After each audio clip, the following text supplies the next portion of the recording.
This match is over. He's about to hit him with the big slam.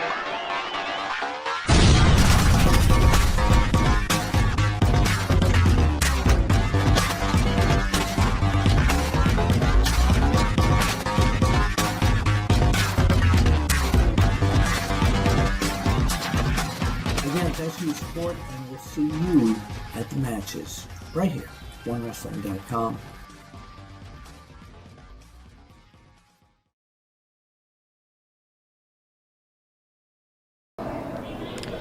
The TNA World Heavyweight Championship. So, EC3, yes, the world champion. I just interviewed you, and you said you had something else to add, but I have something to ask you. Please. Okay, I mean, I know you wanted to talk about future opponents, but is wrestling fixed? Yes, yeah. I'm trying to find this out Is wrestling fixed? Right. Is wrestling fixed? Is wrestling fixed, That's Bill what After? I asked you, yes. Listen, I am a world heavyweight champion. Right. I feel that you are trying to be a world famous author, so I only have one thing to say to you. What is that? I didn't know it was broken.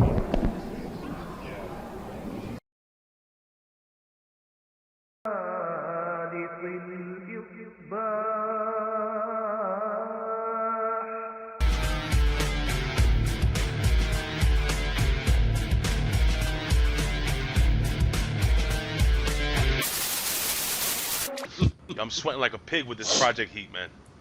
Hey man, that's good. That's good heat. Yeah, you go outside, your ass will be begging to be back in there. For real. I'm good, man. I'm happy. I'm happy the way I am right now. I'm on 85 right now. Are you really? Yeah, man. My apartment is always on 85 though. That's hot. Shocker. I like it. Yeah, look at his hair. Oh, there he is. And I don't pay freezing for in my house. I'm doing it old school. I got the goddamn oven on. That's safe. Hey, what's good? But it's hood. You gotta do it. Of course it's safe. It's cold as shit. I ain't gonna get no damn carbon monoxide in here. It's too much air coming in here. All right. Yo, we're basically going to jump right into this. Let's go, man. I'm just going to wait till Skylar gets situated. Yeah, la morons. Talk, Skylar. Can you hear me? Perfect. Loud and clear, brother. All right, I'm sorry about the delay. That's cool. That's a nice shirt, Bill. Yes. Shinsuke? Oh, you need to wear that mask during the whole show. Yo, Ben, really quickly, to start off the show, like right after the credits, because I always do like a little Bill After like commercial. Yeah. I actually like kind of did like the whole white noise thing, and all of a sudden it's you, and it says it says Ben Hamin has hacked your show, Infidel Moron. It's actually pretty cool. Awesome, man. Thank you. Are we gonna review the Sunny porno? We'll save that for the hustle, bro. I want to do that on the hustle. We can talk briefly and lightly about that because I do have a sunny topic, but we're gonna jump right into this, right, guys? Ladies and gentlemen, this is Big Slam Nation episode number 18. If you don't know who I am the Market, the Master, the Man on the Plan, Big Ray, here to stay to talk a hell of a lot of wrestling today. And ladies and gentlemen, I am joined by a full panel of guests. We're gonna start off with Mr. Old School. You can follow him on Twitter at You Got The Show. Mr. Bill Scholar, say hello to the fans, Bill. Welcomes, greetings, and salutations to the Wrestling Nation. And then we're going to move to Philadelphia, Pennsylvania, with our main man with the master plan. We're talking about Mr. Fame Black, the Nature Boy. You can follow him on Twitter at Fame Black. Fame Black, say what's up to the fans. The Snapchat extraordinaire, Mr. Purple himself, Fame Black, signing in, ready to talk some wrestling. Let's go. All right, then I'm going to move down here to the where you from? You're from the Bronx, right, A-Track?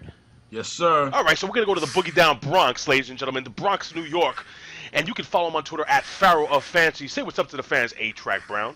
What's up to the fans, A-Track Brown? Very cool and very stupid. And at the same time, we're going to go all the way up north to Canada. Yes, ladies and gentlemen, Billy Ray Valentine left his apartment in the Bronx, New York, and is at All-Star Weekend for the NBA in Canada. Yes, he is there. Guys, if you are there, go and get an autograph from Billy Ray Valentine. It will be absolutely worth nothing. Billy Ray, say what's up to the fans. Follow him at Billy Ray Hustle. It'll be worth plenty, okay? And yes, you can come up to me and ask me for whatever you want. If you see me around Toronto, I'll be there for a few more days. What's up, Canada? And what's up, Bronx? I missed the Bronx, man. What's going on, everybody? Now, check it out. Now, we're going to go a couple of miles down, ladies and gentlemen. We're going to upstate New York. Ya Allah, morons. We have V for Vendetta, a.k.a. Hacker Hamin, a.k.a. Hamin, a.k.a. the Ayatollah. No, it's not the Ayatollah of Rock and Roller. That's Chris Jericho. But we do have Bin Hamin. Follow him on Twitter at bin_Hamin. Say what's up to the fans, Bin. Yo, Allah, infidels, it's Hacker Hamin, straight from the underground, 200 feet below, in my military bunker, right beside the missile silos. So you're going to listen in, pay attention, and shut your mouths, or I'll pull the trigger on all of you morons. I always get a little uncomfortable when you do that whole shtick, or is it a shtick? You should be uncomfortable, moron. Mm-hmm. All right, you keep calling me a moron. I mean, I take offense to that, man. I don't care what you take offense to. Very good. You want the long list of what I take offense to? Now listen. Here for 3 hours. Now listen, guys. Look, I have a really bad cold. I'm gonna be sweating profusely, sniffling, and coughing. So excuse me. I take offense to that. Take offense to what? To your sweating. To my sweating? My sweating is not offensive. My sweating is actually attractive. You say so. All right. Anyway, listen. Bottle that. We have a hell of a lot of wrestling to cover, guys. We're going to try to do it within 60 minutes. Maybe we'll go over a little bit. But let's jump right into the number one topic, the thing that everybody is talking about, ladies and gentlemen, Titus O'Neal. Now, just a few days ago, depending on when you're watching this video, today is 2/12/2016 when we're recording this, and it'll be on tomorrow at 7 o'clock, or today at 7 o'clock Saturday. Anyway, it doesn't matter. But the fact is that Titus O'Neal has been suspended. It originally was 90 days. And now it has been reduced to 60 days. I'm going to jump right over to the Hacker, and I'm going to ask you, Hacker, what is your opinion on this situation? Why don't you give the fans a quick rundown as to what happened? Because I did hear some news. I was listening to WrestleZone Radio earlier today, and they did state one of the guys was talking, I think it was Justin LeBar, was saying that Titus O'Neal, basically, Stephanie McMahon was walking behind her dad. Titus O'Neal grabbed the arm of Vince McMahon, pulled him and said, "Hey, man, ladies first," joking around. Vince McMahon took offense to it, pushed him, and the guy's been suspended for 60 days. Hacker. Chivalry is dead, infidels. You should know by now.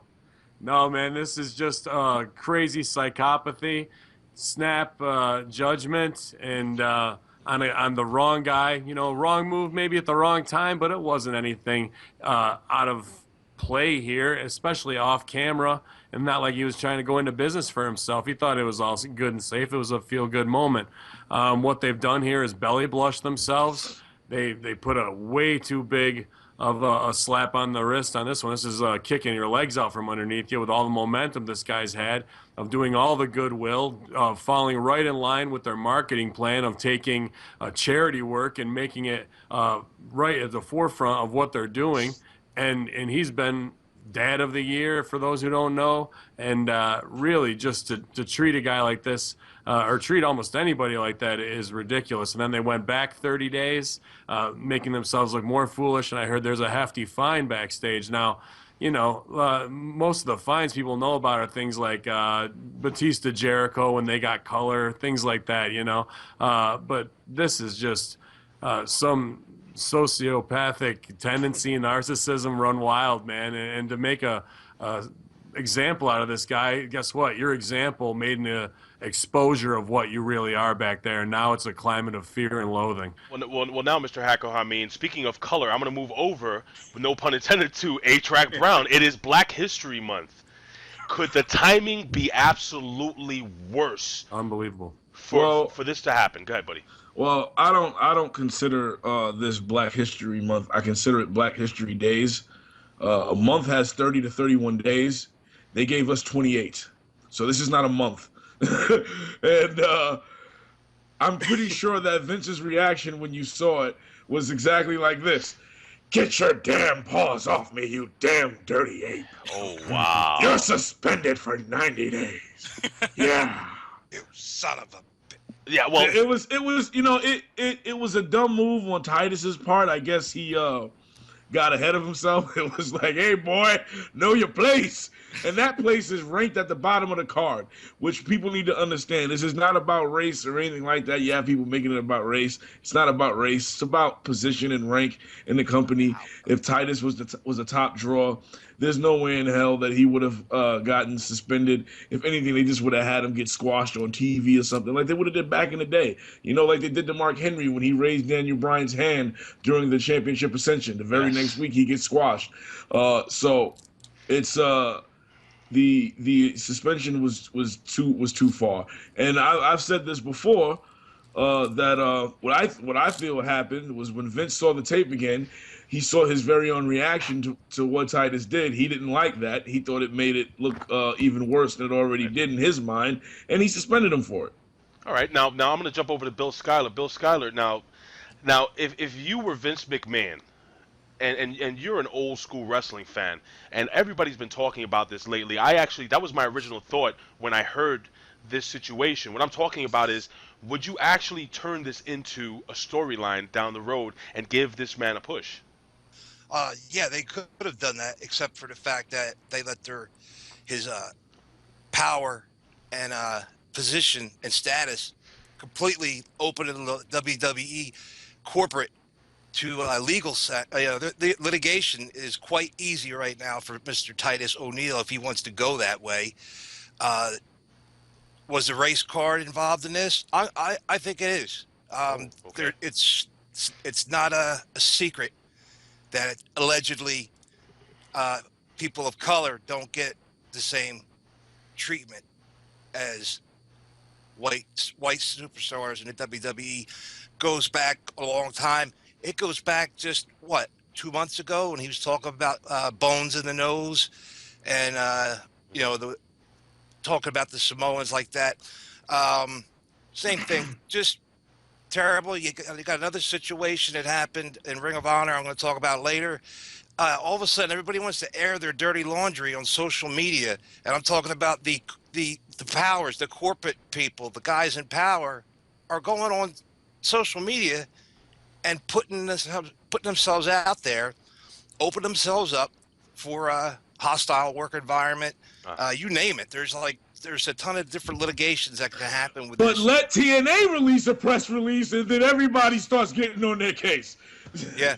Very, very good point. Now, Fame Black, I'm going to jump to you really quickly before we go to Billy Ray Valentine. Now, Bill Schuyler feels that it is a race issue. Being a young black man in this country, watching this basically unfold so quickly. I mean, this happened as the credits were basically rolling. Everything was fading out. It was just caught at the last minute. So a part of me starts thinking to myself, Fame Black, was this kind of planned? Is this all a play? Is there any possibility that this is kind of something that they're setting up for down the line? I mean, what are your genuine thoughts on this entire situation?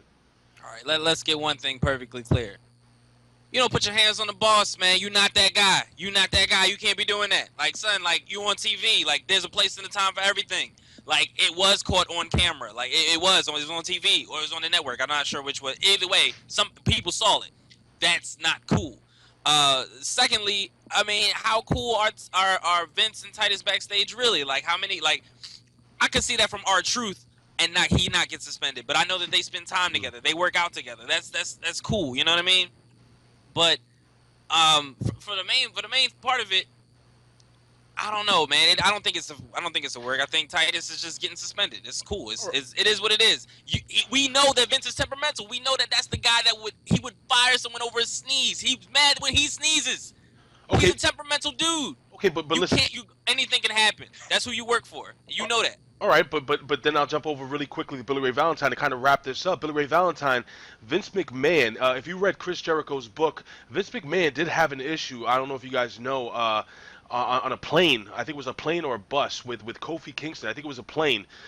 It just seems that it's a recurring thing with Vince McMahon that the black athletes within the WWE they have to continue to prove themselves to Vince McMahon. It's like they rub him the wrong way. And again, this is all alleged, but I mean, what's your take on this?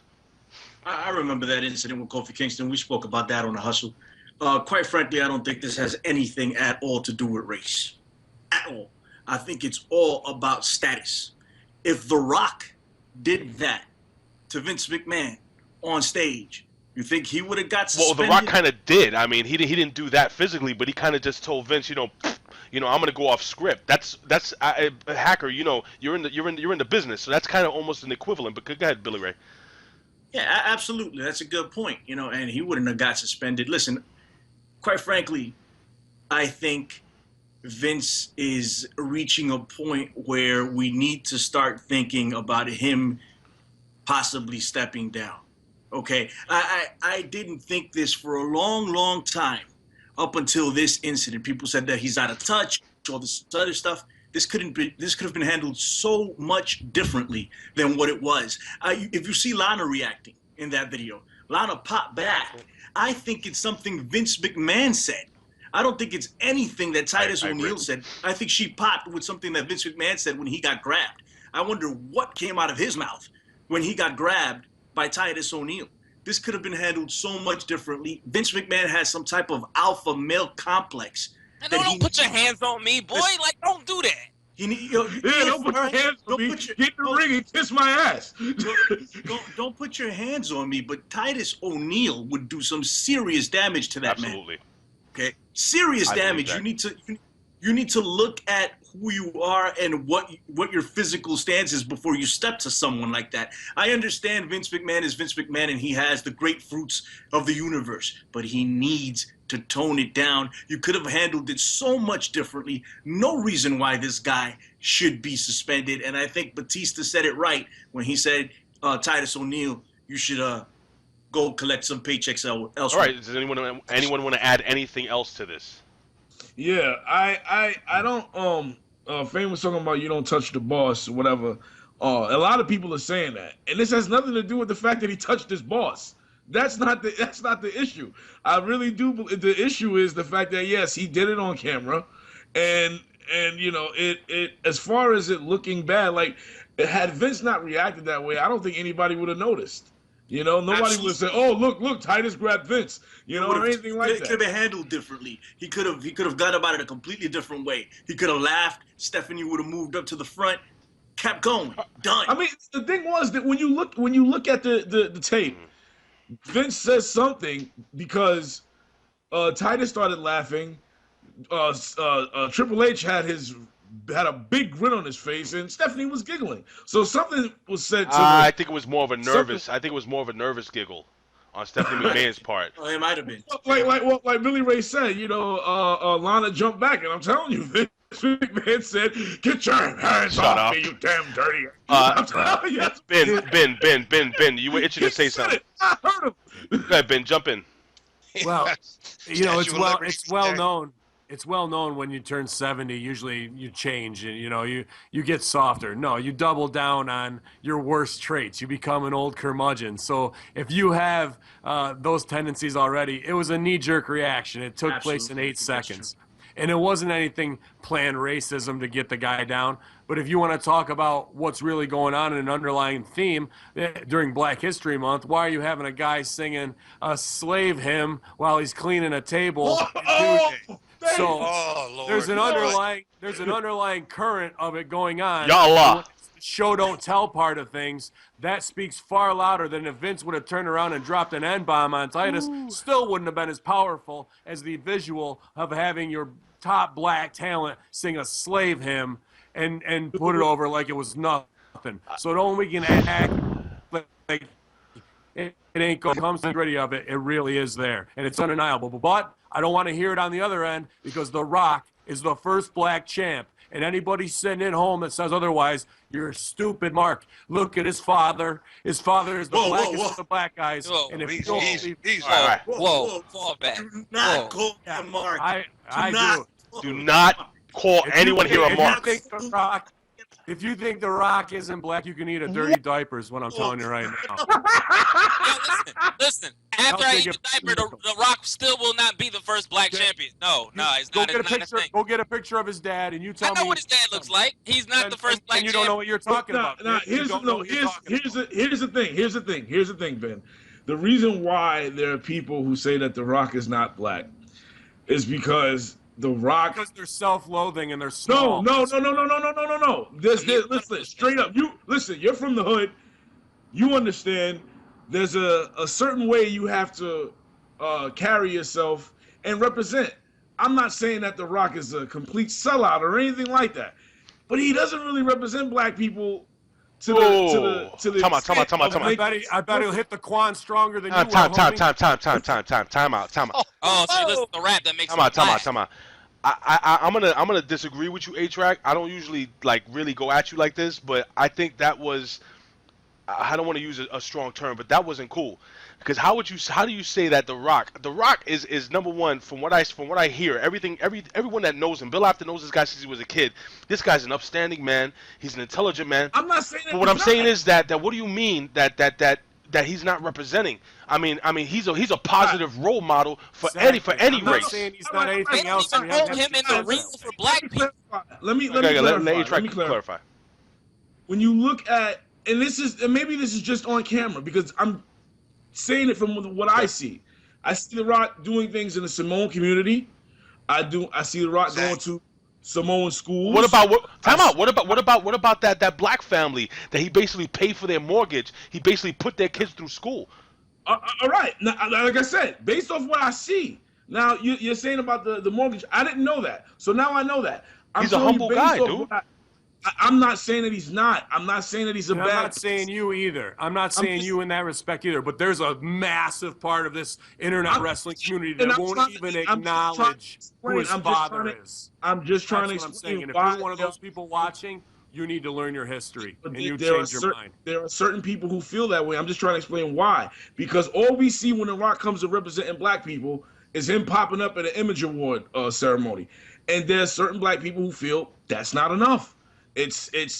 I'm not. These aren't my rules. Then here's my statement to the world. If you judge your race by an Image Award or a stupid little trophy as opposed to what a man has accomplished and entertained you by, then your standard of living and how you judge people scale is way off. And even the fact that you have to classify people into a race, your mind is way off. However, there has been in what the product we're talking about, a scale of keeping people down. However, this man transcended it with his talent. His father was 100% black, and to say that he's not is a disservice to the world. He's even transcended that. He's a world-famous superstar. So that's why people don't consider him black, in my opinion. That's the only argument you can make. If I may interject, Billy Ray Valentine want to say something. I want to go to Bill Scott and Fiend Black, and we're going to wrap this segment up.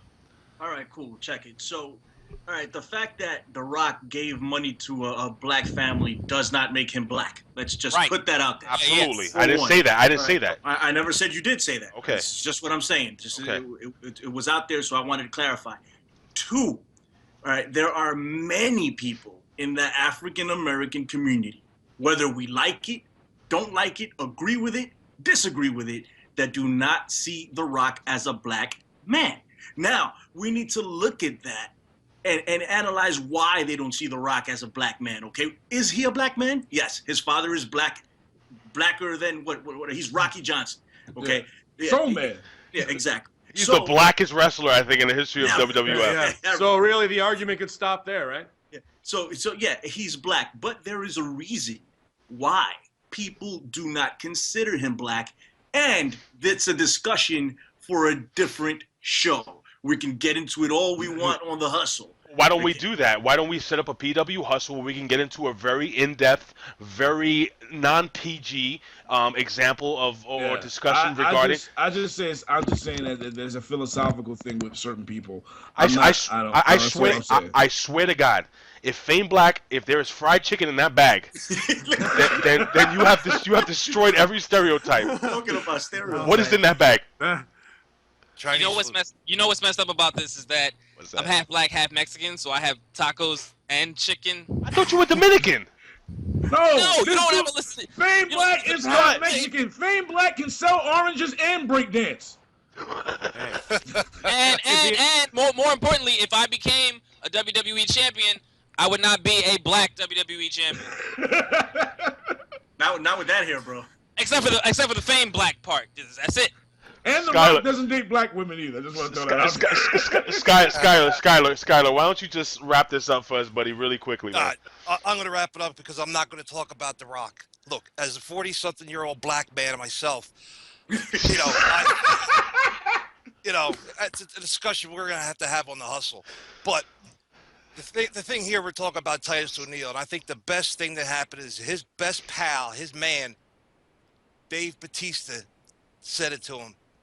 Tell him to shove that job, walk away, X that contract out, and go make yourself one of the biggest superstars on the indie scene across the world right now. He would be the #1 superstar in the right now. New Japan, Mexico, every independent promotion, Ring of Honor, boom, he'd have championships. Then he could roll into TNA if he wanted to. They would take him, make him champion probably. Absolutely. Him and Lashley, him versus Moose and Ring of Honor, it'd be awesome visuals. Oh my God, or a tag team, him and Moose. Killing it, yeah. Here's what he can do. He can leave, and I bet you any amount of money he'll be on ESPN college football.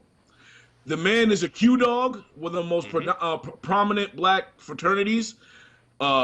Bill Cosby, well, I mean, that's a bad example. Say it. Shaquille O'Neal is a Q-dog.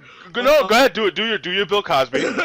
Well, listen, Titus, if you need my help, you're a Q-dog and I can help you here. Why don't you sit down and relax and they give you some of the wibbity wops? Nah. But nah, he will have mad people will have his back. He'll be fine if he was to leave. If people say, oh, leave and forget your money. No. He'll make money. Titus will make money. And the thing is about I'm gonna all right. I'm gonna let Fame Black one more thing and then we're gonna move on. Go ahead, buddy. Look, just to speak on that, should he stay or should he go? Let's just remember, and some people are gonna look at this from different angles, but let's just remember, somebody else had to serve their punishment and then they get big pushes. Look at the WWE champion. Well, I don't think that Titus is gonna be marrying any of Vince's daughters. All right. Listen. Time out. All right. Big Alberto Del Rio push. ADR. All right, guys. That's guys, right there. Guys, gentlemen, we're going to move on from this topic. Ladies and gentlemen, we want to hear your comments. Leave your comments here below here at OneWrestling.com. We could have done the whole hour and a half on this one topic. Here's my bottom line on race. Wrestling is the one thing that really unites all races. Doesn't matter if you're Mexican, Japanese, Canadian, gay, straight, whatever, man. That's the beauty of wrestling all the way around. To even classify somebody in it, it's a disservice to the fun of wrestling and brotherhood of it all. Just like hockey brings all the races together. Anyway, so I went over everybody's head, so I'm going to move along here, ladies and gentlemen. Look, I want to hear your comments, guys. Leave your comments here below at OneWrestling.com, YouTube /OneWrestlingVideo. Don't forget to follow us on Big Slam, at Big Slam Nation, at One Wrestling. Leave your comments here. Tweet us directly. We'll give the Twitter handles at the end of the show. We're going to move on to a second topic. Now, the whole Titus O'Neal thing took away from what was supposed to be a focus on possibly one of the most compelling careers. I'll say compelling careers in WWE history. Why do I say that?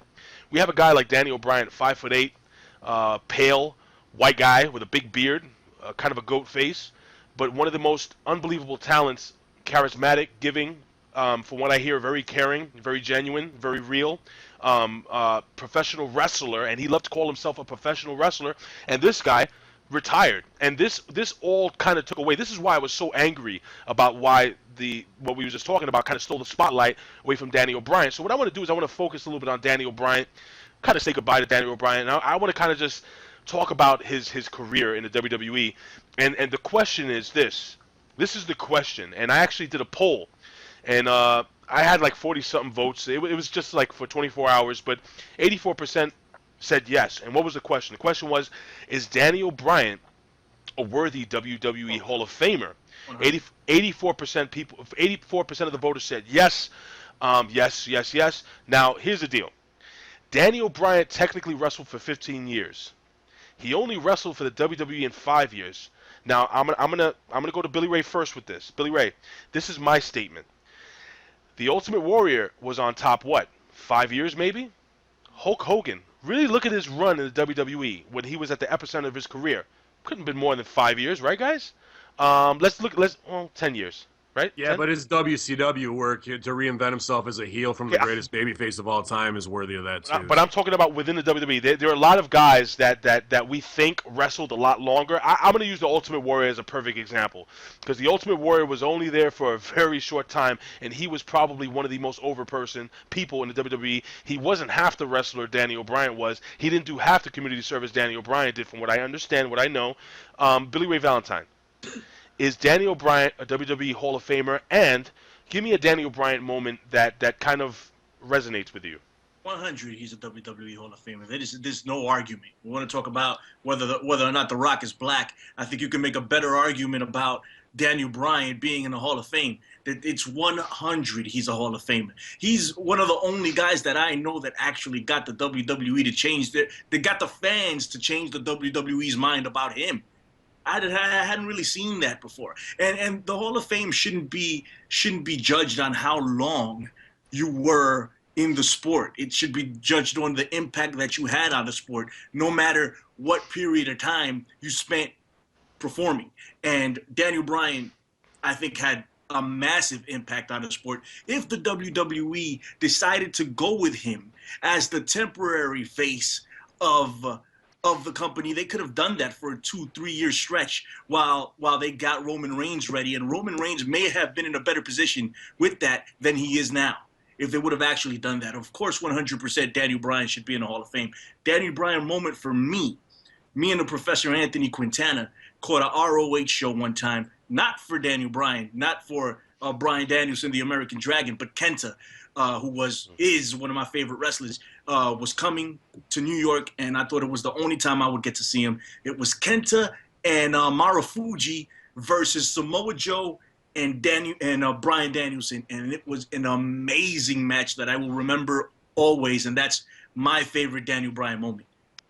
All right, Billy Ray, I'm going to ask you to facilitate this conversation for the next 2 minutes. I just have to take care of my boy Aiden. Guys, every Friday I'm here with you guys, but I'm also a dad, so I got to take care of him. If you could facilitate this conversation for the next 2-3 minutes, Bill Schuyler, why don't you take over, buddy? All right, no problem. Yeah. All right.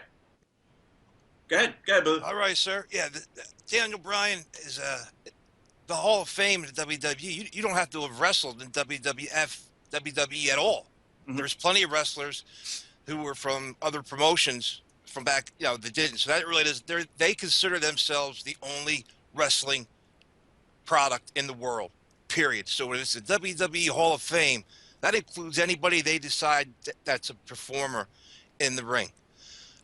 They don't consider themselves wrestlers, it's sports entertainment, that type of garbage. But Daniel Bryan had an outstanding career in the fact that he broke through that glass ceiling of that smaller indie talent that Vince McMahon and even Triple H, who is a completely different person now, going with it with NXT. But as a wrestler and being who he was back at that time, they couldn't stand somebody like Daniel Bryan. They couldn't stand somebody like CM Punk. And they couldn't stand that the fans went for them without, no matter how much they tried to book them and turn them into garbage, the fans kept cheering and kept calling their names and buying their merchandise and supporting them, and made them superstars. It's now opened up the gates for any kind of wrestler to come into the WWE. Look at AJ Styles right now. That guy he's going to get shot to the moon. I put down, going back with somebody today, that I think he's going to be he's going to have all the titles before he leaves and retires from the WWE. He'll be a Grand Slam champion. Fans are taking on to him hot. I haven't seen something like that in the WWE with a guy like that coming in. He's AJ Styles. WWE fans didn't know who he was. That came from New Japan. That had anything to do with TNA. The Bullet Club and all that helped promote that and gave him a whole new career. And he's super hot. His merchandise sold out. So give me a Daniel Bryan moment that you like, brother. Daniel Bryan moment. I don't really have one in particular. All his matches were fantastic. It didn't matter what he did. I honestly don't have one that I could say was perfect, because you hit it. Ring of Honor, his best matches were on the indies. Absolutely. He never got a chance to be that. I'll tell you what. You know what? When he wrestled CM Punk, on Raw, on Raw, that was a non-WWE event. That was a Ring of Honor event that was on WWE television that night. Thanks. And you know what? Everybody loved it, and they hated it and couldn't stand it. But they couldn't help it. The ratings were there. All right, Ben Hamin, did you ever had had the pleasure of being in a ring with Daniel Bryan? You know, this is one of the few times I can say that I've never shared a locker room with Daniel Bryan. We passed just in a couple shows on Feds, but I never have, and I've never seen him live, if you can believe it, man. So I'm the green one. I'm the greenhorn on this one. But whatever Fame Black's eating over there looks damn good. I could barely focus on what Bill was saying. But the main thing, Bill, I took away from you, man, to sum up, you put some great points down there, is Daniel Bryan did open the door, but he empowered the WWE Universe to be the WWE Universe because they were tired of being voiceless and having a product forced on them again. You can look at the one segment where the Yes Movement starts, and you can see it in Punk's face that he's happy that the game is getting overthrown here by the whole universe, and you know they have to go with that energy. My favorite moment, though, coming from improv and comedy, is the Odd Couple stuff he did with Kane when they did those therapy sessions. That opened the door for a beautiful gift in wrestling for Kane to recount all of the wrestle crap angles that 30 people who've watched this product for 30 years have sat through from the beginning and bring something full circle and close a loop of 20 years of creative. Whoever's idea that was a brilliant button on and gave a lot of psychological closure to a lot of longtime fans. It was great. That was my favorite stuff ever.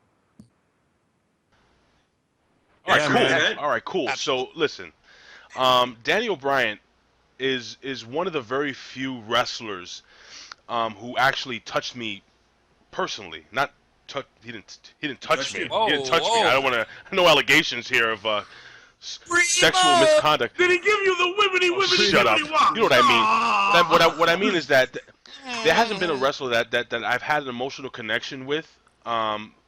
Maybe Eddie Guerrero, I would say. My moment, and probably somebody brought this up already. Again, I had to step away and take care of my son.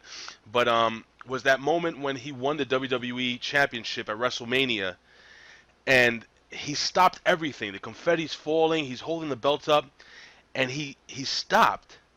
And this is his moment.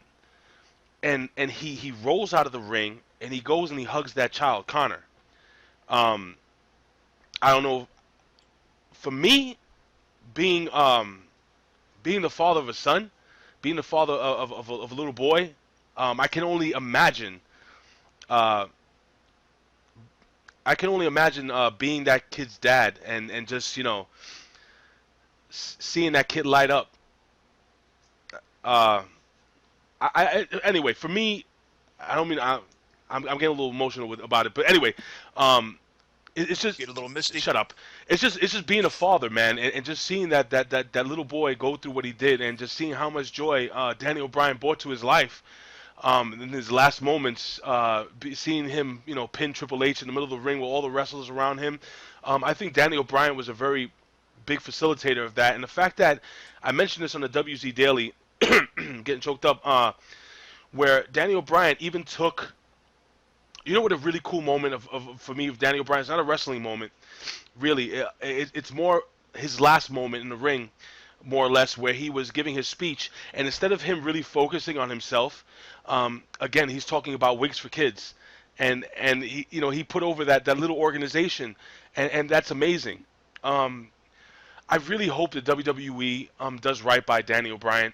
I hope he's a trainer, because from everything that I know about him, and I know I've heard a lot of positive things about him. I haven't heard, Ben, you're in the business. I don't know if you've heard anything negative about the guy, but have you? But he's even different. He's even different than most of the workers. You're not going to find a guy who doesn't not watch TV and read books, right? Do yoga and meditate, live a green lifestyle, consciously. So he's a transcendent, or maybe an old soul that's come to pass in that respect. So the best thing I think that they could do for him is trying to pitch him and Brie as the next NBC darlings, and let it be a love story. Show the baby coming, after 2 seasons of them being acclimated. It would be a massive show, right? What happened, Yeah, Billy Ray? that's a great idea. Hold on. Apparently, Billy Ray Valentine, Ben Hamin, does not listen to the WZ Daily because Nick Hausman. I'm gonna put you over, Nick. Nick Hausman actually is pushing. He's been stating that he believes that they will do a spin-off of the Divas show and make it a Daniel Bryan Brie Bella show. But don't do a spin-off. Take it next level. Take it. Absolutely. This guy deserves that, right? And it's time for all of America will fall who don't know them already, right? But can I know you're getting a little misty and emotional, but oh man, I don't even know if I should do this or not. But do it. They say if you don't have anything nice to say, shut the F up, right? But that moment where he wins the belt is probably my most hated moment of his. I knew you were gonna say that. I knew it. See, I was even gonna say, even if it was a scripted moment, Ben. No, let me tell you why. It's not the Connor stuff. It's none of that. That part's great. That's fine. Okay. Bless their families and all that stuff, man. That I'm down for sure. Okay. As a worker, they worked heat on his whole arm, that whole show and shoulder. Oh, and come then, on. No. And then at the end, he wins the title, and he holds both 220-pound belts. It's a miracle. Sells his shoulder. That is the mark of not being at the top of the game. But you know what, though? No, I don't give a damn. HBK saw that. Stone Cold saw that. If they were standing next to each other, they went right like this. Son of a bitch. All right, but at the same time, listen. Because I was sitting with 5 workers who didn't have to say a word, and we all knew what was wrong. So you can put over the rest of the stuff and how excited he is, but if you're talking top level performance, top moment, top work rate to raise both of those arms, you could have gone like this. Drop the belts. But you know what? Come on. But at the end of the day, he had enough strength in that hurt arm to put it around the body and of that child and hug him and make that child smile. Ben Hamin, you evil man, you horrible. Have to bring the negative into this, you freaking hacker. But listen, all in all, everybody said their piece, right? Am I right? We got to get Fame in there, and I think Track too. Go ahead, buddy. Go, Fame. Let's go with Fame. Fame, give me your Daniel Bryan moment. And is he? And by the way, yes, I believe Daniel Bryan is Bryan Danielson is absolutely, positively, unequivocally a WWE Hall of Famer in the future. Fame Black. We will reconvene about Daniel Bryan going into the Hall of Fame. The man just retired. Everybody's on a high about him. We will reconvene. We will check it out later. Scope it out. Edge. I know, but Edge been there since '99. Like Edge was a company man. It was time for him to go. Doesn't matter, bro. It does matter. It definitely matters. Edge is, I mean, it's not about like, because he was there longer, he deserves to be in the Hall of Fame. It's just because he was there longer, that's why they put him in the following year. We don't have to keep doing that pattern. Brian, Christian didn't get put in. Christian's not in the Hall of Fame. Yeah, and rightfully so. Anyway, but whoa! What are you kidding me? Let's time out. Let me finish it. So my Daniel Bryan moment.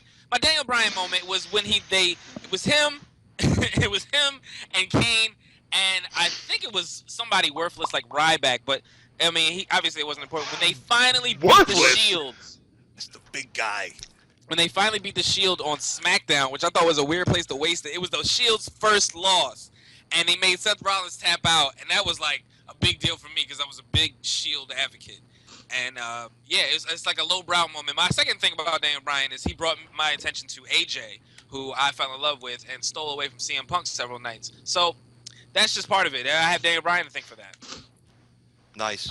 I think Fame Black is right, though. He's saying not this year. Fame's not saying he doesn't belong in there, but you guys aren't saying Daniel Bryan this year because I don't think he should be this year. No. I'm saying no, not this year, not this year. Okay. I just wanted to make sure we're saying it. No. I'm just saying before him, absolutely. If they put him in this year, I wouldn't have any problem with it. Let's look up and down the people that are in the WWE Hall of Fame. It's not like he's in It's the Pro Wrestling Hall of Fame. This is the WWE Hall of Fame, which is geared for money from top to bottom, okay? So if they put it in now, I wouldn't have an issue with it. Can I say one thing before I move to Fame Black? I mean, to A-Track Brown? I was getting mixed up. We all look anyway. alike, don't we?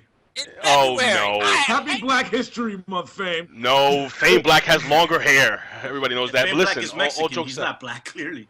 Yeah, duh. You don't see the oranges? Now, The tortillas if behind him? A-Track became champion, he would be the first black champion. That most definitely is A-Track Brown. Not really. Listen, A-Track is Hamin during. My father used to train. My father used to train and run up the East Coast with this guy named Johnny Rodriguez. You know him as Johnny Roz. He runs a wrestling school over in Gleason's Gym in Brooklyn. He's a freaking dope guy. I love the guy. I know the guy since I was a little kid. But that guy. He charged me $5,000, Ray. It is what it is, brother. He's Puerto Rican. But listen, the fact is that you put him in the Hall of Fame, the WWE Hall of Fame, and you don't put Danny O'Brien in the WWE Hall of Fame. I mean, your opinion, Fame Black. I mean, A-Track Brown. I get you mixed up again. You get a job in the WWE, right? That's Coco Beware. That's all I have to say. Oh my God! Coco Beware. Frank's the whole. Time out. He did sing "Pile Driver." Hold on a minute. Can I do the second one? Pile Driver. Yeah. Yes, that's what I was waiting for. I was waiting for that. Sometimes love. All right, go ahead. Of course he can go into the Hall of Fame. It can happen this year. I'd rather not happen this year because it's Texas and it's, Sting is going there. I don't want them to take anything away from Sting. But if he goes in next year, I don't have no problem with it. It's not even a Hall of Fame. It's a page on the website. So it's, at this point, I mean. And a ring. It's a ring. And the man. Sonny was wearing that ring. That Sonny is selling on eBay. No, apparently. she's not selling it. She's wearing it. To me, how many years was Sonny on top? Oh! Bada bing, bada boom, huh? Guys, check out Hacker Hamin on YouTube. Check out his Hamin stand-up comedy. Anyway, my greatest Daniel Bryan moment was when he faced Austin Aries in Ring of Honor, and I think the match went for like 70-something minutes. It was awesome. Daniel Bryan, to me, was my favorite in that company. I was like trying to find any reason as to why he's retiring. I didn't even want to believe it. Like, I spoke to Billy Ray over the phone. Me neither. Yeah. And he's like, what about who he said with the New York? I was like, that's a bunch of crap. I don't believe that. I still don't believe it. Because no. Here's the thing. I want to put the conspiracy theory to rest, but it just bothers me because and I'm trying to find this out, but did not Kurt Angle use a similar excuse to get out of his contract? Didn't he say he went to other doctors about his... Allegedly. That's what I thought initially, too, man. I thought he was doing this to get out of his contract. I don't feel that way anymore. They hit him with the Rey Mysterio thing. No, because you know what? We're gonna get into that. We're gonna get into that in a minute. Point to bring up, hold on, is that I think a week before or a few days before he retired, he tried to get out of his contract. Exactly. So that's what hit me. It gave me a red flag. I'm like, all right, he tried to get out of his contract. He can't get out of his contract. Now he's retiring. So I was like, okay, maybe it's because he wants to, perform somewhere else and get out of his contract. But I don't know if I feel that way anymore.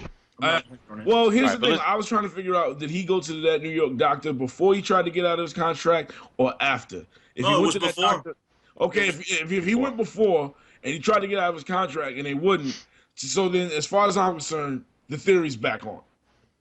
He's still time out. The Pittsburgh test. The workers call it the Pitt test, which is the hardest physical to get through, even after your doctor clears you. But the UCLA doctor he went to, from what I found out, was one of the top urologist. Yeah, urologist. Doesn't that have to do with urine? Urologist. To the top one of the top urologists. Urologist. One of the top penis doctors. Wrong with his brain. One of the top urine. He's like, your head is So fine. it was like you went to UCLA. They said it was okay, and you go to New York and they found something wrong. So it's like 1 out of 3 doctors you went to found something wrong, and now you're telling me that he did this after he went to the New York doctor before he asked for his release. I'm sorry, the theory's back on. Listen. All right, so time out. So basically, Daniel Bryan's going to TNA. Yes, absolutely. No, man. Listen, the man went on with the coach and said the man is having seizures. You know what I'm saying? So if he does get back in the ring, I honestly, as much as I like to watch him wrestle, if he was coming back to wrestle somewhere, I'd be like, no. Watch the show at the G1 next year. Fame, time out. We got to end this segment. Fame, give me a Daniel Bryan moment. You did? Okay. Did you Austin Aries and Daniel Bryan Austin Aries. Okay, very good. So we're gonna move on topic, and then we're gonna do the big finish. Rey Mysterio has a contract dispute with Lucha Underground. Now, season 3 has been confirmed. He also has not with Lucha Underground, but AAA, and also that coincides with Lucha Underground. Apparently, WrestleZone.com has reported that Rey Mysterio reportedly amidst contract disputes with AAA. Company said to be behind payments. News on Mysterio's contract terms and more. We move on to ProWrestlingSheet.com with Ryan Satin, and he goes deeper into the fact that Rey Mysterio basically has not been getting paid for a lot of his appearances. Now, apparently, he was supposed to. I don't know, Ben. Do you know anything about this on the inside? I know. Is Conan running AAA? Conan's had a part in this. Conan's been very vocal that's gonna about probably this. strain their relationship a little bit, but that's also why he might have been working it for free and letting them, do shows to try and help them out. End of the day, who knows how much narco money's involved and where that money's moving to. So you ain't gonna flap your gums too loud, otherwise you might end up in a hole in the desert. Well, the fact is that apparently Rey Mysterio hasn't been paid for every trip he's been on, and he's been extremely unhappy, which may make his contract null and void, and may open doors for him to go back to WWE for a final run. Billy Ray Valentine, yes, about Conan real quick. He apparently used to write storylines and do a bunch of other stuff. He doesn't do that stuff anymore. He only gives out finishes. This is from what I understand right now. There's a lot of people that are unhappy over at AAA, and that kind of makes me sad. Because I think AAA had a lot of momentum not too long ago. They had, all these guys going over there, and it was excellent wrestling. And now it's not that anymore, and people are leaving, so it's not cool. As for Rey Mysterio not getting paid, if you're not getting paid, take off, man. Go to WWE or go make money in New Japan or anywhere else. Everybody's paying him, So, I mean, I don't know why they haven't paid him, but regardless of that, why I'm just sad for CMLL. He can go there if they offered him a contract, but I think that's a step down from AAA. Apparently, but regardless, if they offered him a contract and gave it to him, sure. Anyway. Yeah. Absolutely. Absolutely. I think Bill that pay-per-view that tanked on them, where it's just everything went wrong, and they basically had to give everybody their money back. They never recovered from that, and pretty much, I think that's where the problem for AAA started with that. Rey Mysterio, he's going to be back in WWE. That's my opinion. There's no doubt that they need somebody like that right now, just to come in. It's that time of year. I mean, I see you making a Fame. They bring in the names, the big guys. You have Rey wrestle, maybe five matches, 5 appearances on Raw. He's going to get a fistful of money. It's going to go boom. He's going to be in the Hall of Fame. Six-man versus New Day at Mania. Lucha Dragons and Rey versus New Day. There you go. Fame, let me ask you a question, Fame. Being a big WWE fan that you are, would you like to see Rey Mysterio back for a final run? Before his leg falls off, before his knee pops out. No. We already have a Rey Mysterio. He's called Kalisto, so it's fine. It's absolutely fine. They phased one out. They brought another one in. I'm satisfied. I think he's better. He is better. You see that? You sort of stole off the thing on the ladder. Kalisto? I didn't see Rey Mysterio do nothing like that. Oh, no, you didn't watch Rey Mysterio back in the day in Mexico and ECW, man. He was amazing. He was innovative, bro. Come on. Rey Mysterio. WCW is incredible. Rey Mysterio was ridiculous. Was. Kalisto is. We're talking about right now. Let me tell you about Time out. how You wrestling telling works, where legends and older guys come back and make guys by giving them the rub. You might want to go back and watch Terry Funk, how he made Tommy Dreamer in ECW, so you can Shane Douglas, how you can understand how this business works a little bit, buddy. And that's what happens. So you get twice the payoff. So the dad and the son who are watching the pay-per-view together both have something to enjoy. Yeah, who made who? These people? Nah, man, they're not WWE. I don't know what you're talking about. So Chainsaw Charlie. Rey Mysterio needs to be. I don't know. I don't know why he's not retired. Like, the man's knee has been operated on like 6-7 times. Like, it's cool that you can't go no more. It's all right. Retire. Go in the Hall of Fame. They had to change the line, and the videos would be like, I had my knee operated on 3 times. And they had to change 9 times. And then don't try this at home. That's something else, man. I swear. He is. You notice he can't do the thing where he used to come out the thing and jump. You notice they stopped doing that. They put it into that real quick. He's been banged up, man. But obviously, I guess a lot of it has to do with money. I'm pretty sure if he could just retire, he probably would. No, I'm sure he can. It's a little bit of passion for the business, and it's money as well. So he's got more figures than anybody. He's got more merch figures than anybody. Yeah, I got like almost twice as much. He's made a lot of money. Masks, tons of dude. Look, masks. They made. Look what I have on masks, dude. He's not making money. It's the addiction of wrestling. Bro. Yeah, there you go. It comes down to just that addiction of not wanting to give up, man. I love that. And, it is what it is. That's what these guys do. They live for this. I mean, if I'm not mistaken, Dory and Terry are still having matches somewhere. They're still wrestling, bro. And I would watch them. Yeah. All right. Here's the deal. Hold on. Grab this, Hayden. I have my son over here laying down. All right. But the fact is, Ben, the guy has not been getting paid. That shows you dedication to his homeboy, man. I mean, that shows you that he doesn't need the money and that he's going to go down there and help guys get better and shine them up. It's not like, oh, dude, I'm down here at AAA with my hand out. I really need this paycheck, bro. I need to get a ride home. He might be sitting on more money than Punk is just from residuals right now and doing good business and leaving on good terms with the door open for him to come back, man. So, labor of love-wise, to try and help out his home country and a whole crop of wrestlers, pay respect to that before we snap judgment on whether he's hurting for money on the indies. If he wanted to work indies, he could. Now, check it out. Check this out. There's a promotion called UR Fight, and they're going to be actually having a show where they're gonna have Kurt Angle after he's done with TNA. I mean, we all know that he's done. A lot of the stuff is pre-taped, but when he's done with TNA, face Rey Mysterio.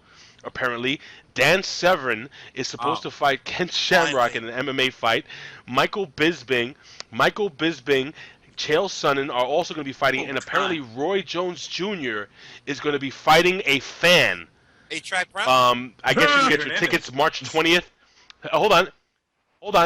March 20th, the Celebrity Theater in Phoenix, Arizona. It will air live on iPay-per-view. So Rey Mysterio does have some business. Man, Did you hear anything about this, Ben? I was a Roy Jones Jr. fan. I'll put you over, Roy. Make you look better than that last guy who knocked you out.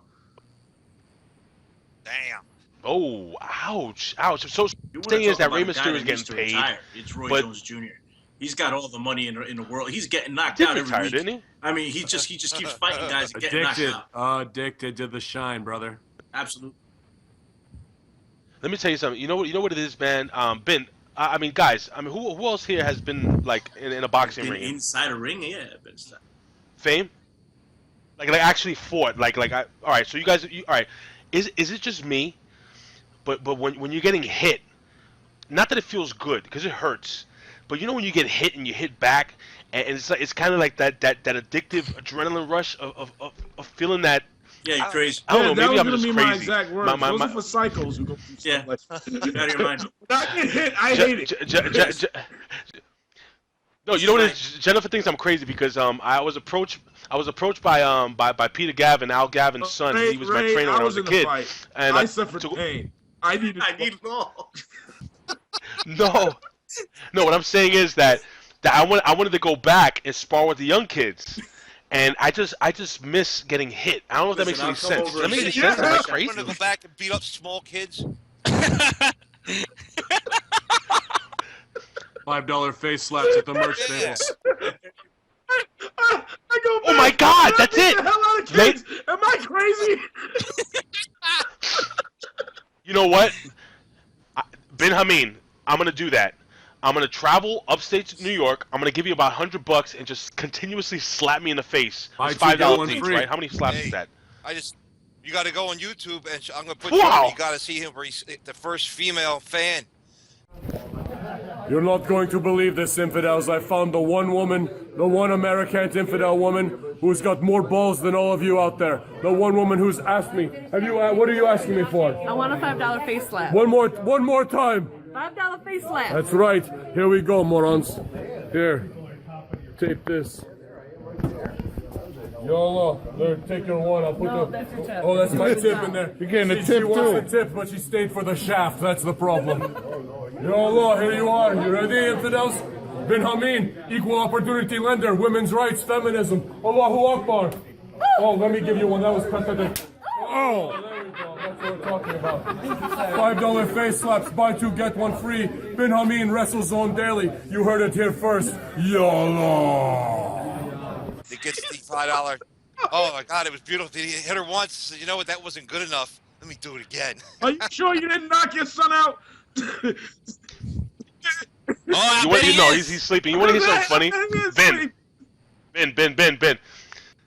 Ben, let me tell you something. Jennifer saw that. Number one, remember the dude that you were interacting with on Facebook? Oh. My little buddy? Okay, so Jennifer goes, it's not that way. Jennifer says to me, Jennifer goes, I don't like your friend Ben. He's not nice. I'm like, listen, that's just, that's who he is. And number one, that kid is a wrestling mark. He loved it, by the way. But she really hated the fact that you slapped a woman in the face. And I said, honey, she wanted it. On camera, asked for it twice. She got paid for it, Bill. Asked me straight up for it. Twice. So I got on camera. Look, if you're gonna put women on the front lines in American combat, and then you're gonna try and treat them like it's 1952 and they need to be in the kitchen, then something's wrong with you. And this whole $5 face slap thing was nothing more than a carnival barker bit to get people to my merch table. Now, people, and I'm pushing the limits of what Mark Dice is doing in social experiments, that people for false celebrity will pay almost any cost to be belittled or feel small by them or be a part of the show. And now in this country, I've sold $60 worth of slapping people across the face. So if that doesn't make a statement on where society's at, then I'm not sure what to say. I saw the Bucks and Chris Hero chopping guys after shows, chopping the hell out of them to show them that wrestling's real. I said, I'm going to make some money. I'll slap your idiot face. Come on over. Dude, number one, I'm going to go to Billy Ray Valentine, but before I say this, before Billy Ray Valentine, I give you the mic, I have to say this. That is probably the most action that chick has seen in years. Billy Ray Valentine, if you go back to YouTube, take a look at it. For a fact that after Ben Hamin smacked that chick, she got her own studio apartment. She has a new boyfriend. She lost 20 pounds.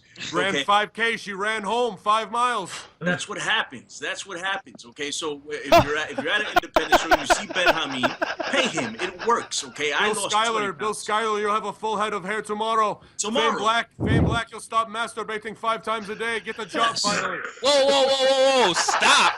Now, we can't double that? Oh, man, I don't want no parts of this slap.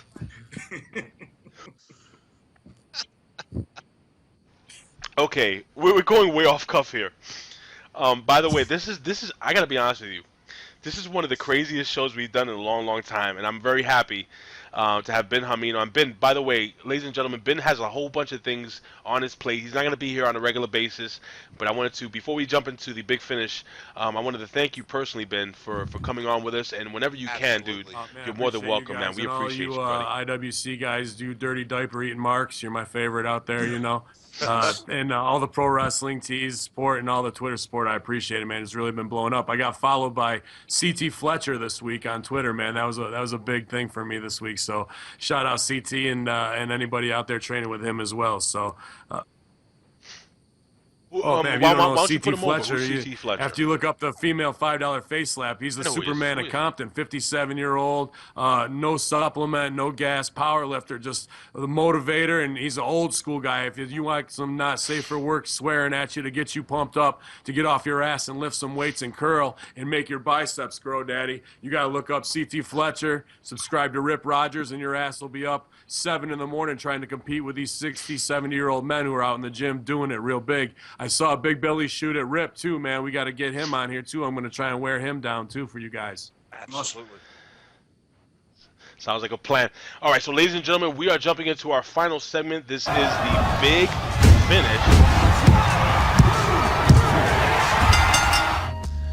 And Big Finish is basically a conglomerate, just a whole bunch of news. We're just gonna really quick touch base on really quickly.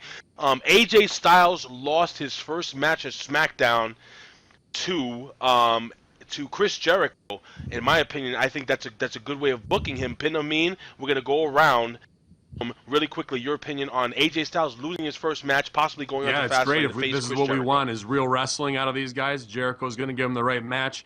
You don't want him to go on a streak because then it becomes, oh, when's AJ going to lose? Take that pressure off right away and make it look competitive and have great wrestling matches where anybody can win on any given Sunday, and we can run that up and down the road and show what wrestling really should be from guys who can do it at the highest level and not have to have some storyline to attach it to. Let the Wyatts do the mythic stuff. Let these guys go out there and get over with real solid wrestling. And a loss is fine for him. Who's going to believe that AJ can go over on everybody in the WWE? No. See how he deals with it and bounces back. All right, A-Track Brown, your thoughts really quickly. I actually missed that match, to be honest with you. But knowing that he lost, it's but fine. But the fact that he lost cleanly. You know, it's not like he lost to Tyler Breeze or one of the social misfits or outcasts, whatever they call themselves. So, you know, losing to Jericho is not a bad thing. I'm pretty sure there are a lot of people out there who are complaining about the fact that he did lose, but like, no, it's going along with the story. Despite the fact that he lost, this particular loss does not matter. Even though, you know, the Road Dogg says winning losses don't matter, they do, but this particular loss does not. You know, you're shaking your head there, Fame. You think wins and losses don't matter? Not at all. Oh, okay. Well, we'll go to Fame next. You know what? Go ahead, finish your thought really quickly. Really quickly. It's not a big deal that AJ lost. I'm hoping that they carry this feud out to WrestleMania because I'm pretty sure when it comes to Chris Jericho versus AJ at Mania, they'll probably steal the show. It's probably the only thing to look forward to for WrestleMania. God knows there's nothing else so far. Yeah, wins and losses don't matter, so AJ losing does not matter. I mean, that's just simple. All right, very well put. Well, I know we're pressed for time. Thank you, Fame Black, for following the rules, my friend. No, we're not really. Good. Finish your thought. That was your thought. Amazing. Thank you, Fame Black. Bill You were Schuyler. away taking your boxing with your son for a little bit, and when I was talking about AJ Styles earlier, AJ Styles is literally phenomenal coming into the WWE, hotter than anybody I've seen in years. That with the fans just bang on this guy who was, you know, the WWE didn't want to talk to. When he left TNA, went to New Japan, became a superstar, international, Ring of Honor, everything in the world. AJ was the #1 guy. He is going to have all the belts by the time he leaves WWE. Chris Jericho, this is a great old school, real kind of match and booking. Love it. Hold on quickly. I don't mean to interrupt you. A-Track Brown has to leave right now. So, ladies and gentlemen, we will be right back with the Big Finish. A-Track Brown, thank you so much.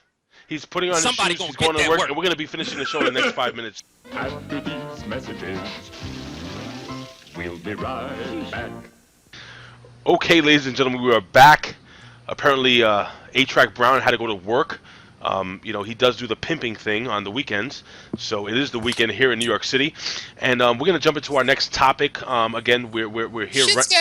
No, it has nothing to do with Shinsuke Nakamura, Bill Schuyler. But what we're gonna do is we're gonna talk really quickly about CM Punk. Apparently, CM Punk, there's an injury update. Apparently, his fight will be pushed back 4 to 6 weeks, which would kind of align him to fight Mickey Gall at UFC 200. Again, I don't think, in my opinion, CM Punk would do well against Mickey Gall. Again, Mickey Gall is 2-0 in MMA. He had a very impressive, I think it was UFC Fight Night.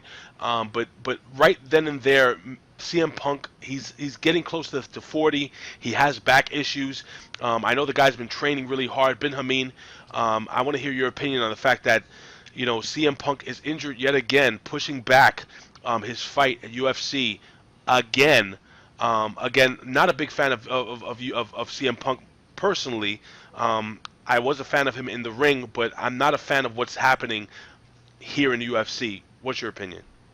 Well, I'm wondering, he went out of WWE and did that Cole Cabana shoot and saying how he was having, all those antibiotics shot in him and in the back. Is this residual from that even? Some extended reason, but he's been training pretty hard and whatnot, and he trained with the Blackhawks, I think, which he's a big fan of too. He does a lot of Twitter stuff from there. So I don't know if it was something that happened in a practice there and was strained or long time coming, but if you're training hard MMA every day, wouldn't take much to throw your back out, especially if you're taking as many bumps as him.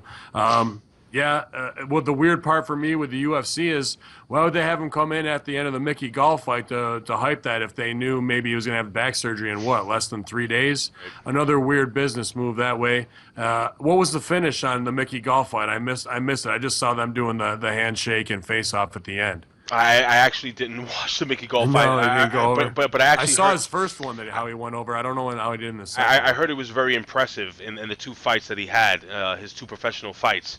So, but I do know he has an extensive amateur record, a very good amateur record, and I have a feeling that a guy who's been training MMA his entire career would be really tough. Now, really quickly, Dave Scholler at Scholler_UFC actually tweeted, "Just heard from at CM Punk.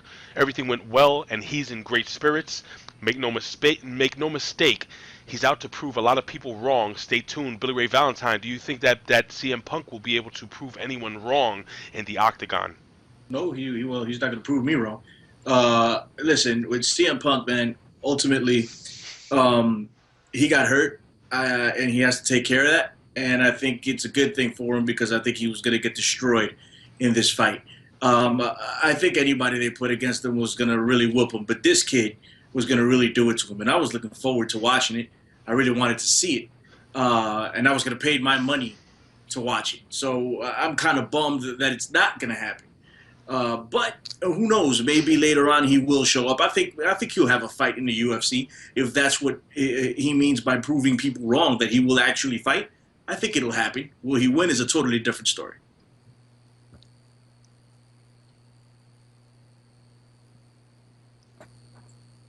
You guys hear him? No audio, Ray. Yeah, no audio, Big Ray. I muted my mic. Very nice. So I was going to jump to Fame Black, but apparently Fame Black is eating some very, very spicy chicken. I think we're hey, can we go to you? Really quickly. Sweat more than you. Yeah, I know, and I'm sick. Fame Well, Black. I mean, they was hot wings, man. That's the black champ in me speaking. So anyway, as far as CM Punk goes, man, like, always a big fan. I know who he is. He's not the friendliest of people, and that's what that is. But as far as him, I don't want no half-ass fighter. I want a fully functional fighter. So when he gets fixed, he's hurt, get it fixed, and then fight him. That's what it is. I want his first fight to be at 100%. So when he does prove people wrong, and I'm not doing air quotes because I don't believe him. I feel strongly that it's not going to go as easy as he thinks it is. When he does prove people wrong, I want it to be no prove. Do you guys got the shoot on who the new WWE stooge is about going to MMA? I saw that on the sheets, but it's like an unnamed. Somebody might be going to fight MMA, leaving WWE when they retire. No, I haven't heard anything. I anything. Read about that, but I don't know who. I mean, do you have any inside information? That kind of started recording this, so I didn't have any name, but I thought Del Rio. But who else would there be? Maybe Jack Swagger. Huh? Jack Swagger. Yeah, Swagger. All right, Bill Schuyler, what's your opinion, buddy, on the CM Punk thing? And what Bin Hamin just brought something up about WWE potentially maybe having somebody going to MMA.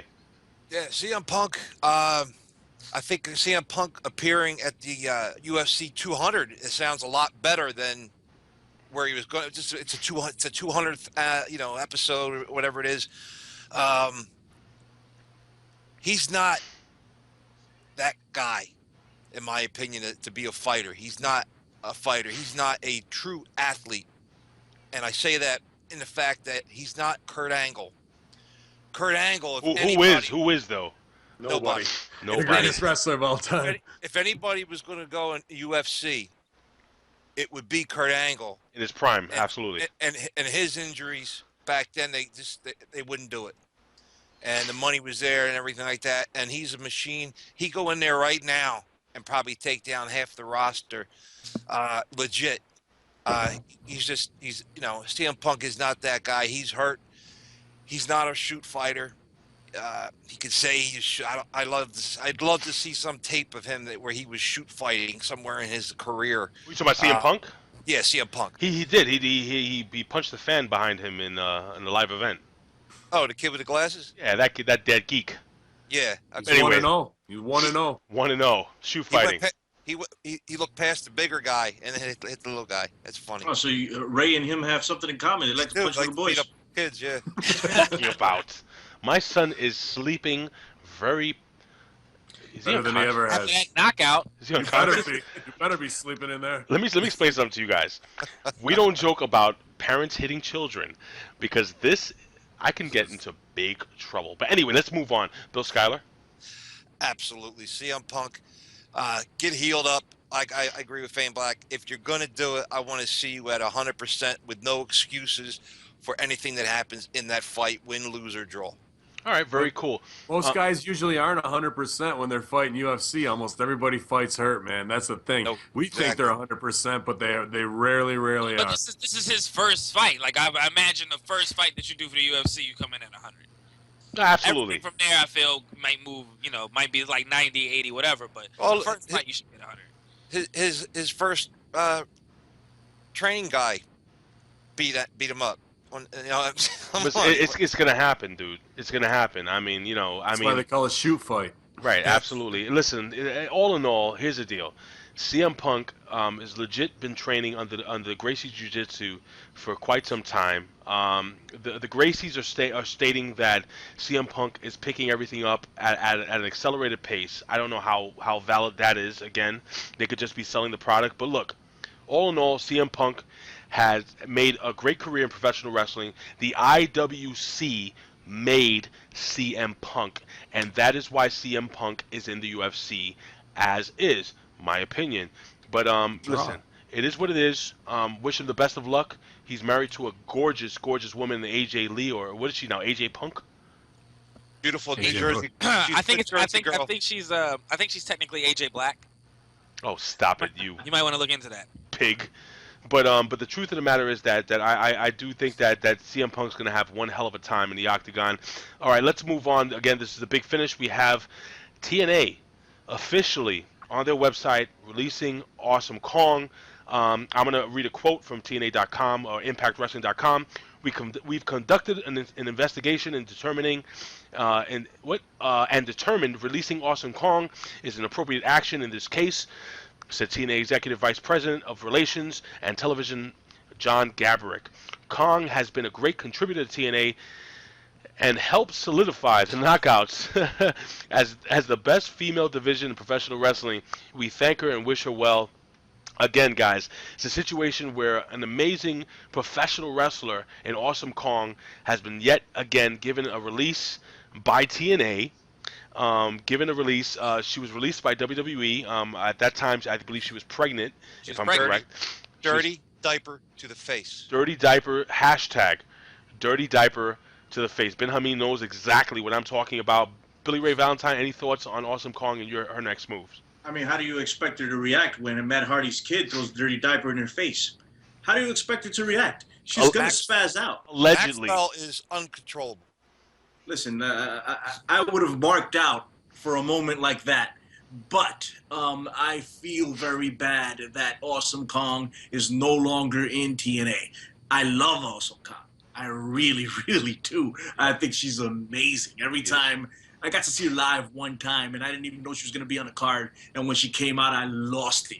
You know, she's just amazing. I mean, I know the things that went down. Maybe she has a little anger management issue, but I would hope that they could, you know, try to mold that and try to work it out while she was in the organization to try to, you know, boost that division a little more and keep her in there.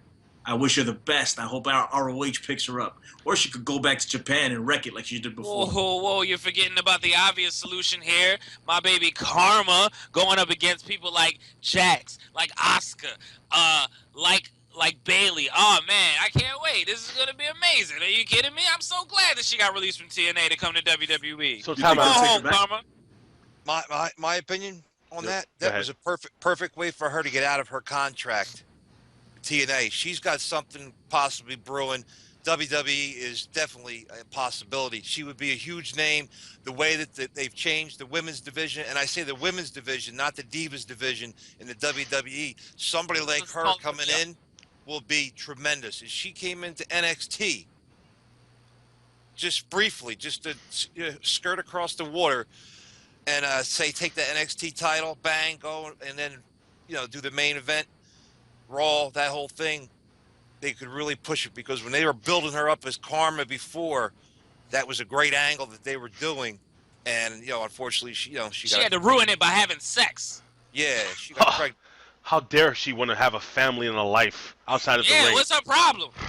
And you don't see Ben Hamin does have how many wives do you have, Ben? 348. There we go. That number went down since the last time we were on the show. What happened? Yeah, he killed a couple of them. Yes, you left them outside in the wintertime to shovel the snow, and they didn't come back in. Allegedly killed. Killed themselves. I didn't do it. Yeah, unbeknownst by Ben Hamin. And apparently Stephanie McMahon's Instagram was hacked. I'm not going to get really into it, but apparently some group posted some random pictures. No nudes. It's just weird how we have Ben Hamin. We have Ben Hamin on our show, and Stephanie McMahon's Instagram was hacked. Do you know anything about this, Ben? Nope, never heard of her. Who's she ever beat? Okay, and Bret Hart, apparently his surgery, again, we do know that he has he's been diagnosed with prostate cancer. Apparently he has had his surgery, and he is doing very, very, very well. Thank God. God bless Bret Hart. Any opinions on Bret the Hitman Hart before we close out the show, Ben Hamin?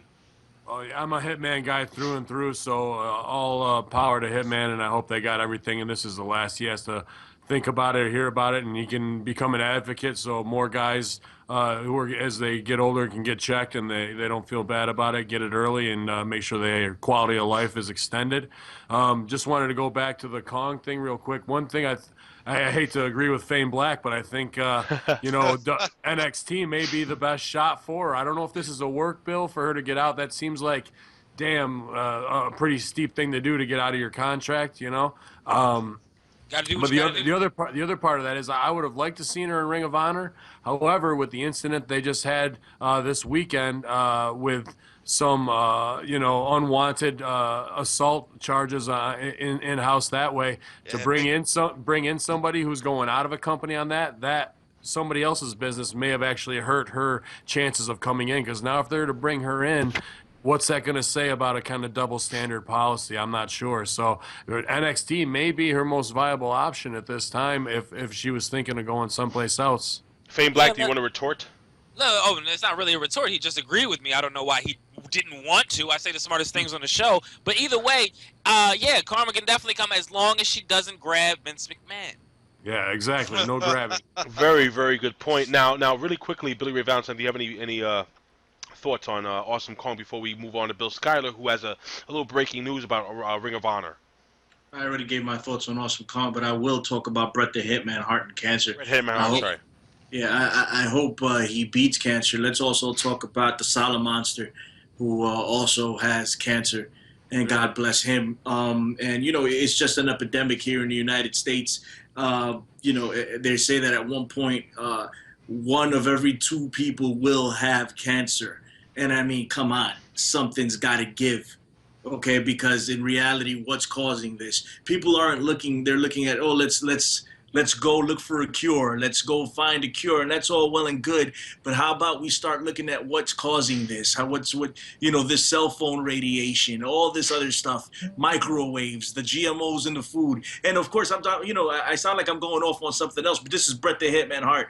Okay. And people are affected by this guy. I think we need to shine a light on the spread of cancer and how bad it's really growing in the United States and elsewhere. God bless everybody. Really quickly, Ben Hamin, and I'm going to jump to Bill Schuyler really quickly, but Nick Hausman repeatedly is talking about on WZ Daily having a political show. I think Billy Ray Valentine would be a really good person to actually come on and talk some politics. I don't know if you know about this, Billy Ray Valentine, but they've been talking about this on WrestleZone, possibly having a political show. Would you be interested? I've heard of it. Ben Hamin, is that a good fit for Billy Ray Valentine? You tell me. Yeah, well, I imagine it's how hard we're going to go. WrestleZone, we try not to do things that aren't researched and founded, but everyone is kind of in this own crazy Facebook and Twitter timeline and this Bernie Sanders, Hillary thing and Trump thinking their voice is important. So we got to be careful because can't trust about the shoot you just gave on what we need to be looking at, big conglomerate-wise, GMO, and all the real reasons and real reasons people are getting sick. I think that's definitely, if we're going to talk that way, to doing some good. If we're just going to sit there, spin our wheels and bitch and bury people who are all more terrible workers than any wrestlers are, then it's not worth our time. So it depends on what our fans want and how we're going to do it together. All right, Bill Schuyler, why don't you close the show with your ROH news, and if you have another opinion on Bret Hitman Hart. Soylent Green is people. That's right, it is. It is people, right? Listen, Bret Hart, the best out to him. Also, his brother is Smith Hart. Yes, is bone cancer. Bone cancer, which is devastating, bad type of cancer to have. Not that any's good, but it's bone cancer is very painful. But hopefully he's going to pull out of that too. And it's just amazing that you have two brothers in the same family that get cancer at the same time. It's just weird. And they're in Canada. That's not here in the States. So I agree with everything else you said. Politically, I'm of that same mind. Ring of Honor, former WWE referee, big Kevin Keenan, from the Philadelphia area. Oh man! Apparently, allegedly, smacked a female wrestler on the hiney at a bar, and she told him no, and he didn't know what no meant no, and he did it again. Next day, he leaves, heated stuff. The boys are a little mad, so I'm hearing. I'm not there. Next day, Delirious, the head booker for Ring of Honor, puts him out in front of the entire roster and the ring crew, gives it to him up and down about how you can't do this kind of stuff. It's not acceptable here. It's not acceptable anywhere. And then instead he said, you know what? Go pack up your gear and get out of the building. Oh, wow. You will never work for Ring of Honor again. He is now working for he's WrestlePro, formerly Pro Wrestling Syndicate in New Jersey area. He's going to be their number one referee. Kevin Keenan, as far as I know, and Ben, I don't know if you've ever had to have dealings with him. I would think. I always heard he was like a good guy. I mean, a no means no, no matter what. But it turns out what the word on the street is that this girl is Delirious's side piece, and this guy is smacking the head booker's girl on the rear in the bar, and he doesn't think nothing's going to happen. But then to top all this goes back to the same thing with the WWE. He goes out and puts all this on social media. Kevin Keenan telling all about this is Delirious's girlfriend, screwing him up with his private life, because I don't know if he's married or whatever like that, but he put him out there on Front Street on that. They're going back and forth on Twitter and Facebook. You can't do that to somebody in front of other employees and fire them and denigrate them, that you're going to get sued. Just the same way that a Titus O'Neal, if he wants to pursue litigation, can do so. This guy here, Kevin Keenan, big push. He could be a big run for him right now. If on the Indies, he's not going to get a job with WWE, of course. But it was just a very strange situation to blow up like it did. And it's something like that a few years ago, you never would have even heard of that. That's what social media has turned to, that you can't do anything and not be on camera or have it be across the world in seconds. All right, I'm going to let Ben close out the show. Ben, your opinion on this alleged, I guess, sexual harassment situation in Ring of Honor. Harassment. Oh, shut up, you. Sexual harassment. I want to sound professional. Well, you sound dumb. Yeah. All right, sexual harassment, dude. What do you think? Good is dumb. Very cool. That is man. real quickly. I'm sorry. That is a Spaceballs. That is a space. All right, I'm just making sure. Go ahead. And like everybody got it if I got it, so I think that's the test. Of course, because you were still sperm when Spaceballs was. Hey, go back and check out our interview with. Speaking of Kongs. Nice. Kong from. Go ahead. I lost my. What the hell are you talking about? Yes, go ahead. What interview? The interview that we did? Yes. Oh, you're talking about with what's her name from Attila. Attila the Hun from Glow Wrestling. Yeah, finish your point, know what that is. Yeah, but go with your point, Ben. I'm sorry, I was just talking Spaceballs. It's fine. It's fine. Ben, please close out the show, Ben. Oh, sorry, sure, man. Yeah, I know Keenan well, man. From 2CW, he came in and he would ref main events there for us, and kind of, had little outs on the way out with some of the crew there too. He used to be WWE, and I came up with him through OVW, and he's always been around a lot of the high-level guys, whether it's Matt Hardy or showing up with the Bucks, and sometimes that puts a target on your back, man, whether you want it or not. And granted, not to say that his behavior was right in any means, but I don't think he knew what he was getting himself into, and he walked right into a bear trap. And then you have a choice to either no sell and stay small, but instead he went and put it on blast to, try and save. Split the wrestling world. I saw like Karen Jarrett, putting him over, coming to his aid. The Highlanders, a lot of OVW family along those lines, even just making a rib out of it to let some pressure off him a little bit because, when the world's looking at you, the internet world, for 24 hours, it could be a scary thing. Pat Buck helped him out. Boom, gave him a job right away. Absolutely, an OVW brother as well. I mean, I worked with Buck for a year, so we're gonna take care of each other in that respect, even if he made a mistake. However, if it was me, I would get the most mileage out of this by not making Keenan a ref at all. He's a personality now. People know him. You make him that slimy heel in the ring, and you have women like Jessica Havoc kick the crap out of him. And then if he evades, you have Sami Callihan or whoever the boyfriend love interest of the female is, cut him off in the entrance, kick his ass, throw him back in the ring, and he gets his ass kicked again. The crowd will love it. He's got natural heat on him. You could make 1,000 people off him right now. So, and the fact that as a referee supposed to be impartial unless they're part of an angle, if he's in the ring and a half-known personality, he's going to be taken away from the match a little bit because people know about him now, like how Hebner does the "you screwed Bret" thing. He could get that same kind of response, so why not turn it up and make him a personality on the indies? All right, very, very cool. Listen, guys, I just want to close out with a little bit more news, and I'm not going to ask your opinions on this because we don't need an opinion, but apparently WWE Hall of Famer Sonny was hospitalized with pancreatitis. Is it pancreatitis? Pancreatitis? Pancreatitis. Pancreatitis, okay. Pancreatitis. Pancreatitis, yes, pancreatitis. Apparently she went... Titus O'Neal. Shut up. she underwent... was under harassment. She underwent endoscopy procedure this week.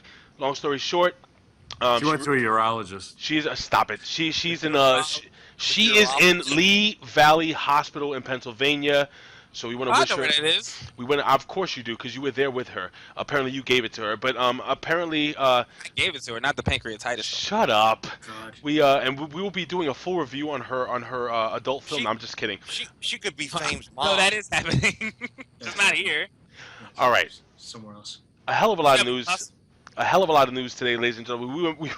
We talked about everything from WWE to TNA to Lucha Underground. Again, Ben Hamin, thank you for taking some time. You want to say goodbye to the fans, buddy? Oh, do that. Yeah, y'all. Thank you very much. One Wrestling, Bill, after having your boys invite me back in, you're lucky I let this transmission go with no technical difficulties, infidels. So hear me now at bin_Hamin. ProWrestlingTees.com/Bin Hamin. Bin Hamin on YouTube. First female $5 face slap. Bin Hamin stand up with Hacksaw. Crushing the infidels of comedy, hip hop, and wrestling. Coming to a town near you, so get your $5 face slaps, infidels. Get back on your New Year's resolution, pathetic morons. Very, very nice. And Bill Schuyler, would you like to think about it to the fans, buddy? Absolutely. Everybody, enjoy it. Have a great weekend. Get ready. Fastlane is coming up. Lots of wrestling on. Lucha Underground season is up and running. Support your local indies. That's all I got to say for that. And my man, Rob Kimball, at Rob Kimball. What's up, Rob? Makes great T-shirts. It's not Pro Wrestling Tees, but, you know, Shinsuke. Hey, listen, really quickly, I almost forgot about Rob Kimball. Listen, he had an unfortunate passing in his family. He lost his stepfather. He does have a GoFundMe page, so what I'm going to do is I'm actually going to put the link for the GoFundMe page below. This guy is freaking awesome. Please, yeah, Rob is the best, man. Help support his family. This guy's a hard-working young man. Support his family. Buy shirts too. Get the shirt store out there for him. Absolutely. I'm going to put all the links below, but especially that GoFundMe page to help put money towards the unfortunate and immediate and death of his really cool stepfather.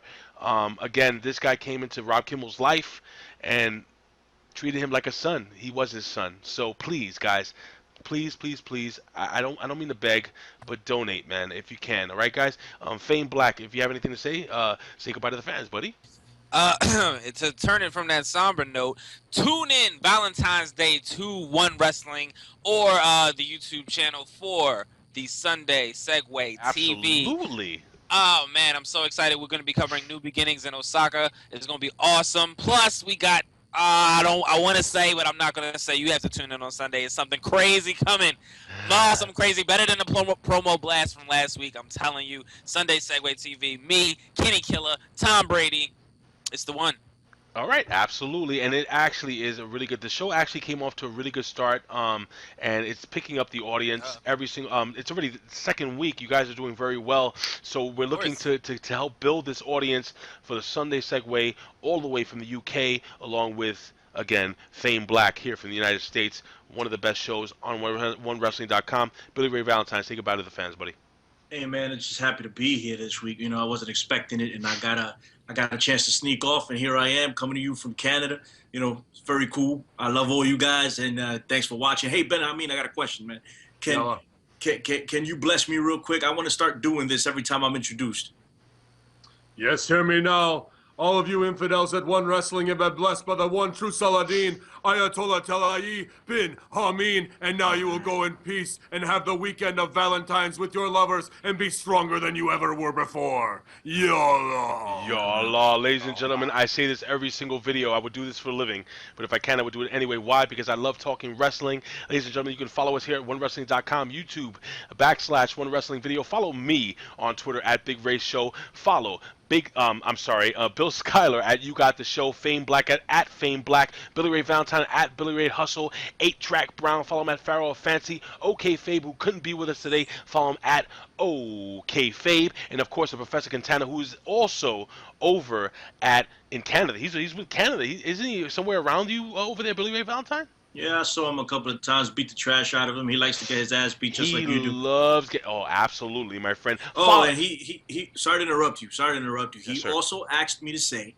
that he predicted that the Dudleys and the Usos were going to be in the feud.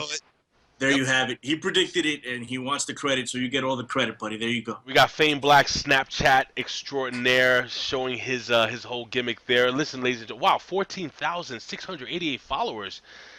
God, very cool. But listen, again, ladies and gentlemen, follow Bin Hamin at bin_Hamin. Go to his YouTube page, guys. You'll find him with his Hamin. I mean, just giving $5 face slaps. I mean, going at it with guys like Hacksaw Jim Duggan. Just taking people to school, ladies and gentlemen. Again, thank you. Thank you for supporting us here at OneWrestling.com, ladies and gentlemen. And there's a lot of big news coming. Ladies and gentlemen, we have Brian Cage coming to OneWrestling.com. Brian Cage coming to Big Slam Nation. We also have, I can't do the freaking whistle, but we have Hernandez actually booked to come on the show, actually also here, Big Slam Nation, guys. And we have a plethora of guests that will be coming over the next few months. So, ladies and gentlemen, again, thank you for supporting us here at OneWrestling.com. In the words of the legendary Bill Apter, we will see you at the match. See you at the matches, moron. Moron. Yes. Y'all. See you first, infidel.